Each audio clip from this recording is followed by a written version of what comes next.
तो झांसी में महारानी लक्ष्मीबाई, जिनके नाम से ही ब्रिटिश हुकूमत कांपती थी, इन क्रांतिकारियों को, काकोरी ट्रेन एक्शन के महानायकों को फांसी के फंदे पर लटका करके उस समय फांसी की सजा सुना दी गई। और फांसी की सजा ही नहीं सुनाई, जो नियत तिथि थी, ब्रिटिश हुकूमत कितनी घबराई हुई थी।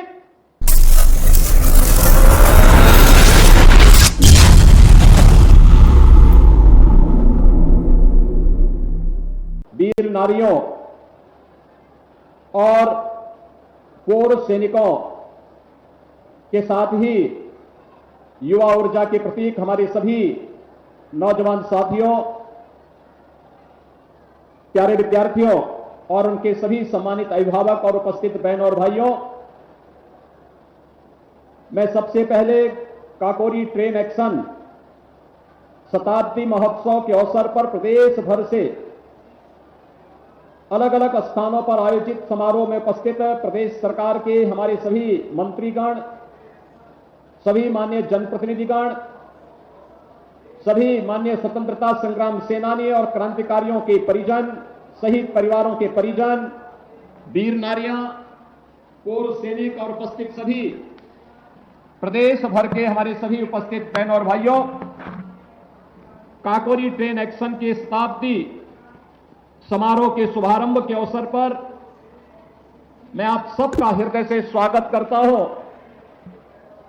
उन महान क्रांतिकारियों का जिन्होंने भारत की स्वाधीनता के लिए अपना सर्वस्व न्यौछावर किया था, उनकी स्मृतियों को नमन करते हुए देश के ज्ञात और अज्ञात सभी क्रांतिकारियों, स्वतंत्रता संग्राम सैनिकों, सेनानियों, शहीदों और भारत माता के लिए अपने आप को समर्पित करने वाले सभी ज्ञात अज्ञात सेनानियों को मैं नमन करते हुए अपनी विनम्र श्रद्धांजलि अर्पित करता हूं। हम सब जानते हैं कि देश 1947 में 15 अगस्त के दिन आजाद हुआ, लेकिन आजादी अचानक हमें नहीं मिली। आजादी के लिए एक लंबा संघर्ष हुआ था। अलग अलग कालखंडों में हुआ यह संघर्ष इतिहास के पन्नों में आज भी हम जानते हैं, पहचानते हैं। उनसे जुड़े हुए स्थल आज भी हमारे लिए तीर्थ स्थल बनकर के एक नई प्रेरणा के स्रोत बने हुए हैं। आजादी की इस लड़ाई का केंद्र बिंदु यद्यपि पूरा भारत था, लेकिन जैसे कि उत्तर प्रदेश की अपनी एक पहचान है, भारत की आध्यात्मिक और सांस्कृतिक पहचान के प्रतीक उत्तर प्रदेश प्रथम स्वतंत्र समर 1857 के इस अभियान को भी लीड कर रहा था। मंगल पांडे ने बैरकपुर में जहां इसकी अगुवाई की थी, वहीं एक साथ उत्तर प्रदेश के अंदर कहीं गोरखपुर में बंधु सिंह के द्वारा, मेरठ में जहां इस पूरे अभियान को नेतृत्व दे रहे थे धन सिंह कोतवाल, कानपुर के बिठूर में इसको नेतृत्व दे रहे थे नाना साहेब और त्यात्या टोपे जैसे क्रांतिकारी, तो झांसी में महारानी लक्ष्मीबाई, जिनके नाम से ही ब्रिटिश हुकूमत कांपती थी, यह झांसी की रानी लक्ष्मीबाई झांसी में प्रथम स्वतंत्र समर को एक नेतृत्व प्रदान कर रही थी। आजादी की लड़ाई केवल वहीं थमी नहीं, लगातार जारी रही। अभी 2 वर्ष पहले हमें उत्तर प्रदेश के अंदर चौरी चौरा की 1922 में घटित उस ऐतिहासिक घटना को शताब्दी महोत्सव के साथ जोड़ने का अवसर प्राप्त हुआ। 2023 आदरणीय प्रधानमंत्री जी के मार्गदर्शन और नेतृत्व में हम लोगों ने देश की आजादी के अमृत महोत्सव के आयोजन के साथ जुड़ने का अवसर हमें प्राप्त हुआ और आजादी के अमृत काल के शुभारंभ के अवसर पर ही काकोरी ट्रेन एक्शन के महानायकों के प्रति कृतज्ञता ज्ञापित करने का एक अवसर हमें प्राप्त हुआ है। बहनों और भाइयों, हम सब जानते हैं कि 9 अगस्त 1925 को इसी काकोरी में उस समय के महान क्रांतिकारियों पंडित राम प्रसाद बिस्मिल, ठाकुर रोशन सिंह, अस्फाउल्लाह खां, राजेंद्र नाथ लाड़ी, चंद्रशेखर आजाद और ऐसे तमाम क्रांतिकारियों ने उस दौरान एक रणनीति बना करके भारत के खजाने में डकैती डालने के उद्देश्य से ब्रिटिश हुकूमत के द्वारा भारत का पैसा जो ब्रिटेन ले जाया जा रहा था, इसी काकोरी में उस पैसे को रोक करके क्रांतिकारी गतिविधियों के लिए धनराशि का उपयोग हो सके और भारत की आजादी के इस पैसे का सदुपयोग किया जा सके, इसके लिए काकोरी ट्रेन एक्शन की घटना को अंजाम दिया था। ब्रिटिश हुकूमत कांप गई थी।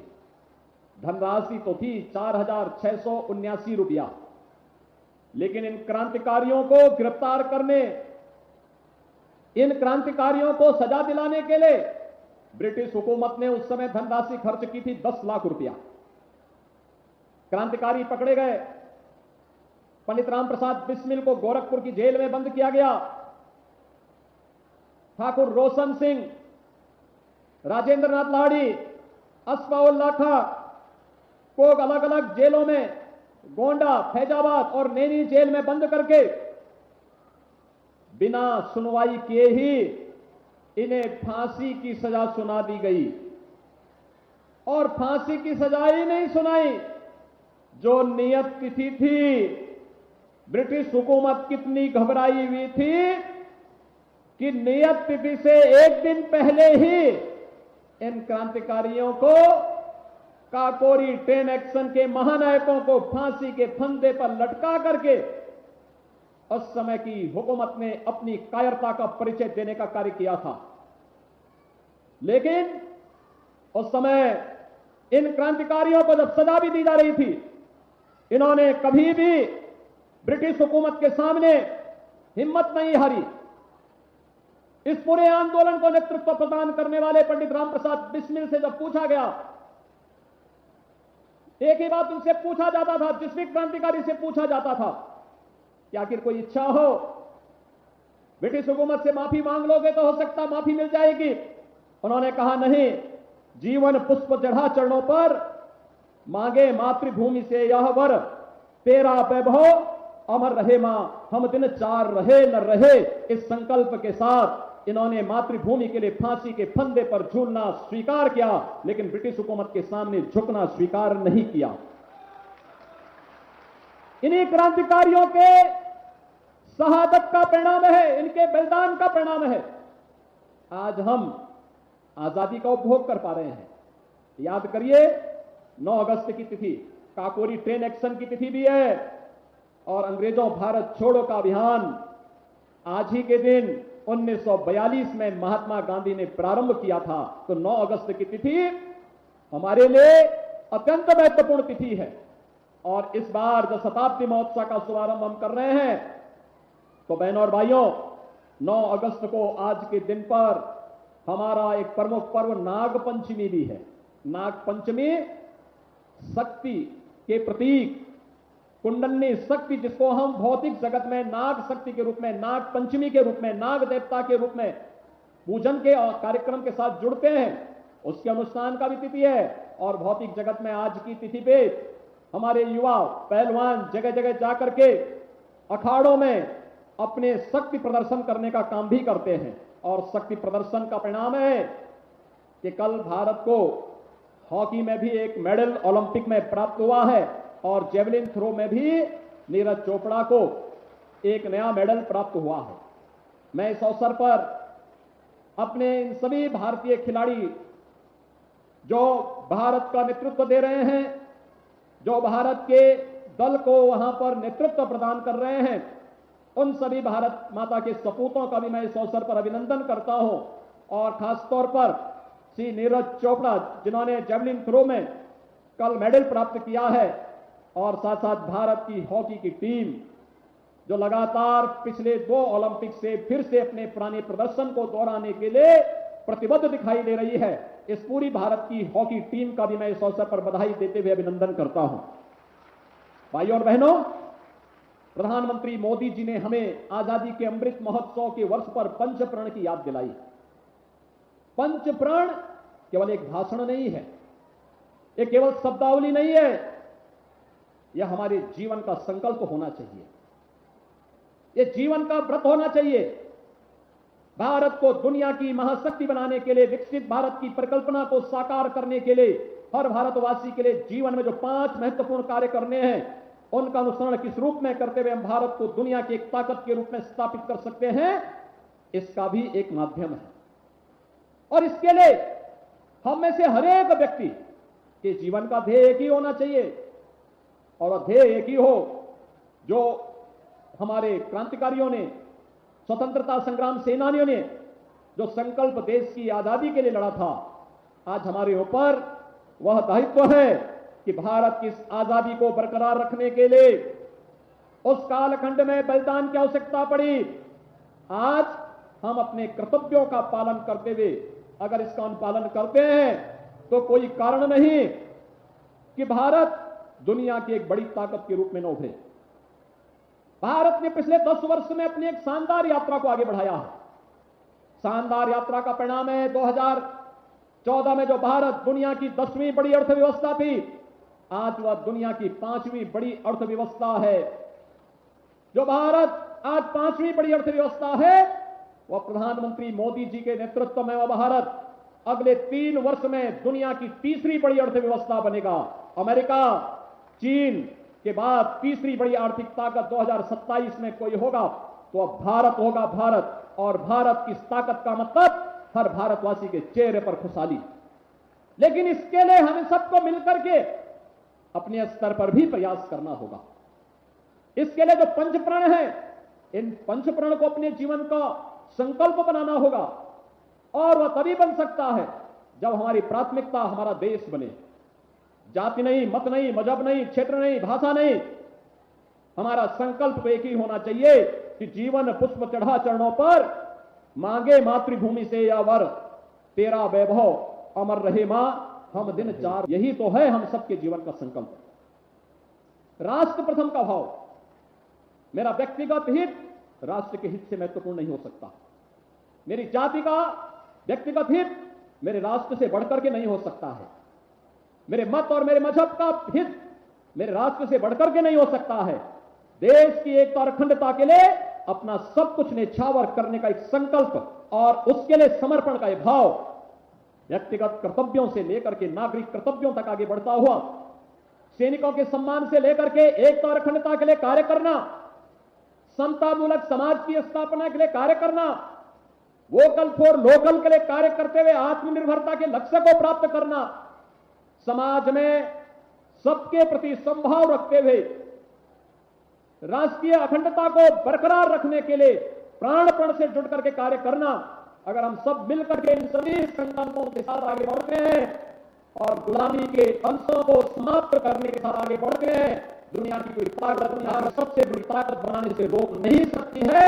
अब भारत का समय आ गया है और भारत के समय के लिए प्रधानमंत्री मोदी जी ने इसलिए कहा था, इसीलिए आजादी के अमृत महोत्सव में प्रधानमंत्री जी ने कहा था कि यही समय है।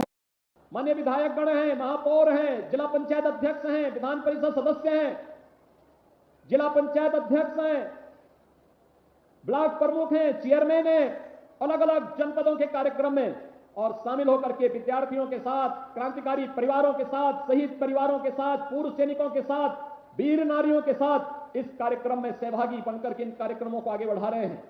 ये कार्यक्रम लगातार आगे चलेंगे। इस कार्यक्रम की श्रृंखला में अभी आज एक कार्यक्रम होंगे। आज हर शहीद स्मारक पर राष्ट्र धुन के साथ पुलिस, पीएसी, अर्धसैनिक बल, सैनिक, सेना, होमगार्ड, एनसीसी, इन सब के बैंड की धुन दिखाई देगी। ये अपने क्रांतिकारियों के प्रति, शहीदों के प्रति एक सम्मान का प्रतीक, और एक कार्यक्रम लगातार चलेगा।